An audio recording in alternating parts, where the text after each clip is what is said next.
It's severe ME/CFS Awareness Day today, and I don't even know what to say anymore. I'm not going to spend days writing a plea that the public doesn't read and that you all already know.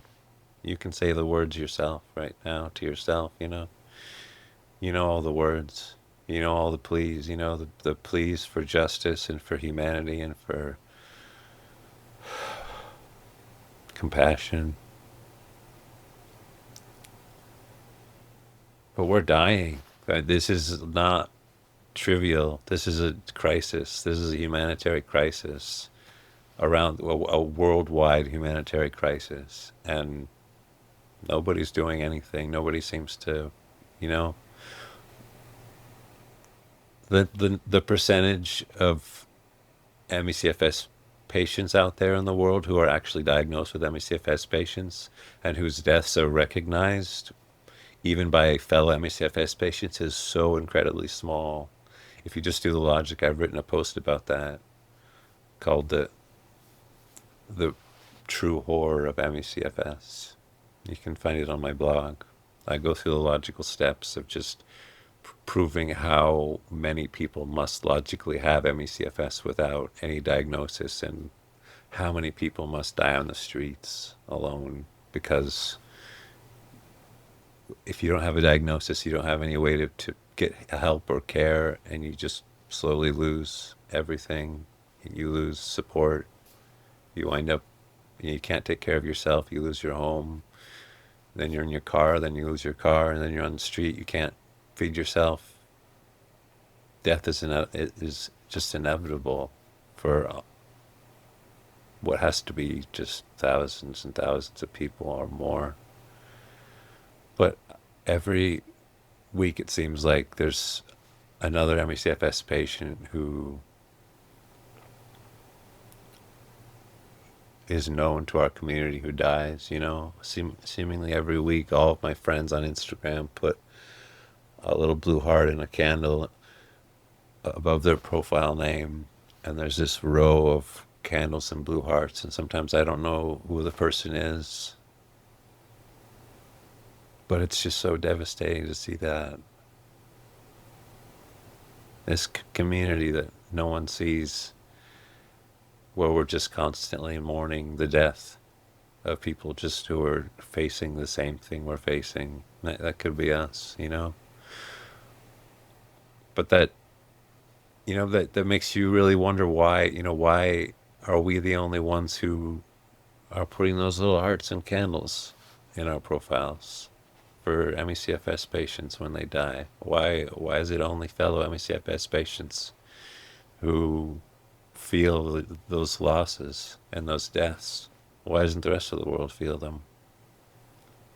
If there was a serial killer out there in the world killing someone once a week, think about how whatever society that serial killer was in would mobilize resources and funding and just manpower, human power on the streets, looking for them, fundraising, spreading awareness. The government, whatever the government was, local or federal, would be pouring resources, millions of dollars into finding that person. And why is it that when a serial killer kills someone once a week, that death is so horrifying to people that they're willing to mobilize to stop it. But with ME/CFS, when one of us dies once a week, that death is not even. It's like, I mean, it's less than seen. It's not even. It's like it never happened. I mean, their death doesn't even get recorded as having, they don't, their death isn't even marked as being from ME/CFS. It's heart failure or suicide or, you know. So you have to wonder why does our world care so much about things like, about certain kinds of death, and then just not even see other kinds of death. And this isn't, natural death we're talking about. This isn't even accident. This is, these are predictable deaths. These are gonna keep happening at the same rate they're happening or more, right? And we know that with COVID and just the skyrocketing number of long COVID patients, that we're just going to see more and more death from ME/CFS. So why doesn't the world see it the same way? The only thing that I can come to is that people don't think they're going to get ME/CFS. When there's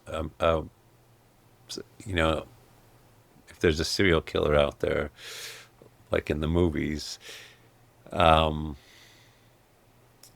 people think like people have this feeling that that could be me. That person, like I could be next. I could be in the newspaper. I could be that person in the newspaper. Having been killed by that murderer next. And there's a fear and like a real sense of danger. But with ME/CFS, I don't think people feel that. I don't think people feel that sense of urgent danger that they could be next.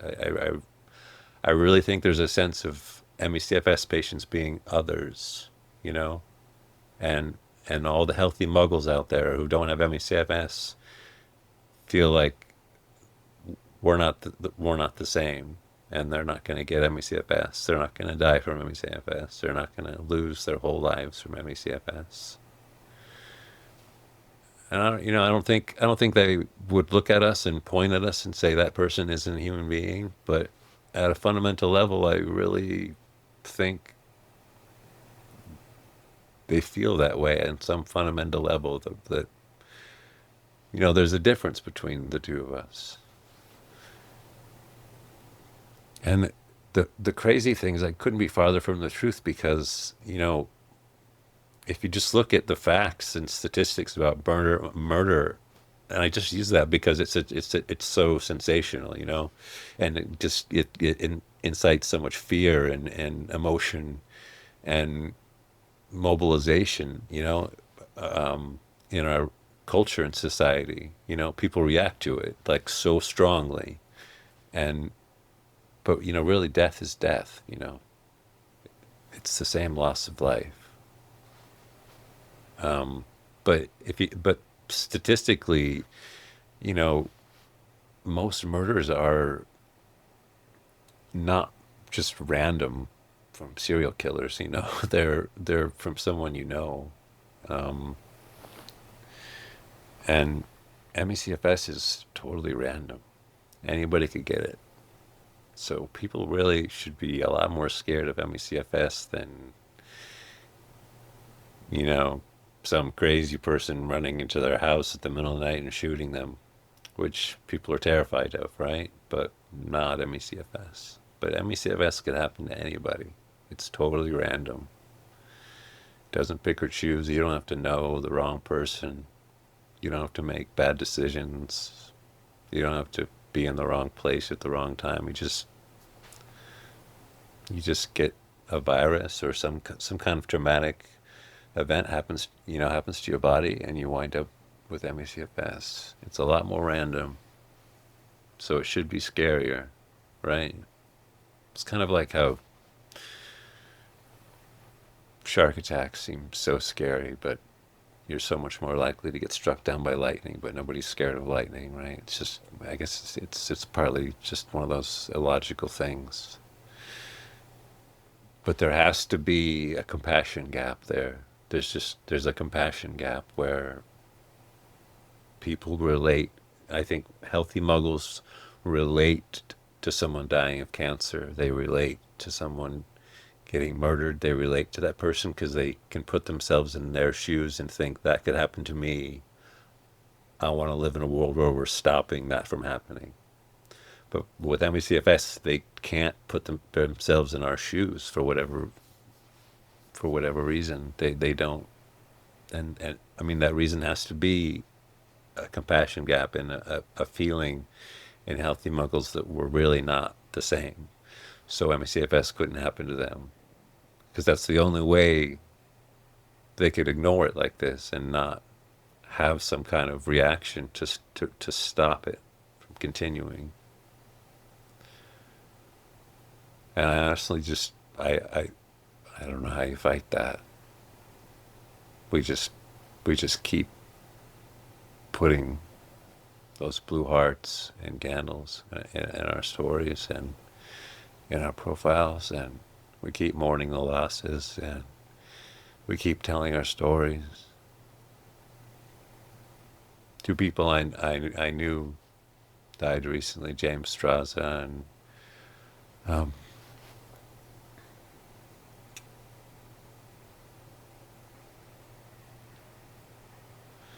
and Stefan.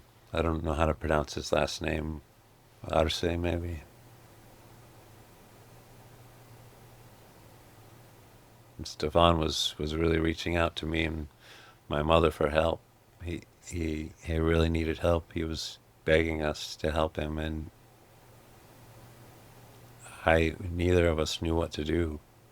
How do you he lived in Mexico, and we don't know anybody who could help him in Mexico, and he would write me these desperate messages. I remember one that he wrote me that he was saying that he finally got a J tube, and it was this huge win, and he fought so hard to get a J tube to try to save his life. But he was crashing every time someone came in the room to hook up the J tube so he could get food into his system. He was starving to death. You must have all seen the horrific images of him. Just, he looked like a skeleton, he was so skinny.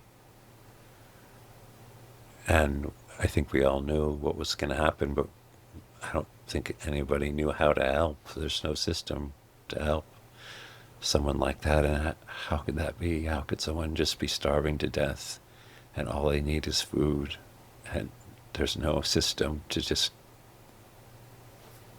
get it to them? It's, they're starving to death in plain sight. There's, when that happens for other reasons in our world, we have an uproar about it. It's just the same thing I'm saying about, when people starve to death for preventable reasons, the world really cares. But when ME/CFS patients starve to death and all they need is someone to step in and give them nutrients, nothing. There's that gap again, that compassion gap, that relatability gap. People just don't relate. And someday, though, there's going to be a scientific breakthrough, and I think I'm, I refuse to make predictions anymore, because I know I've let some of you down getting you excited about a cure happening soon. But it's going to happen, a scientific breakthrough that proves ME/CFS is real, and that there won't be any more denying what we're going through. And that's when we'll really be able to make our case to the public.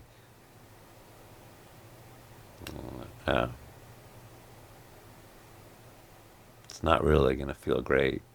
It's still, we've lost too much at this point. But I do believe there will be an end to ME/CFS and some kind of reckoning, even if it's never enough. I love you all. Hang in there, and let's all just put a blue heart in a candle in our window, in our profile, in our minds, for all the people who have died of severe ME/CFS.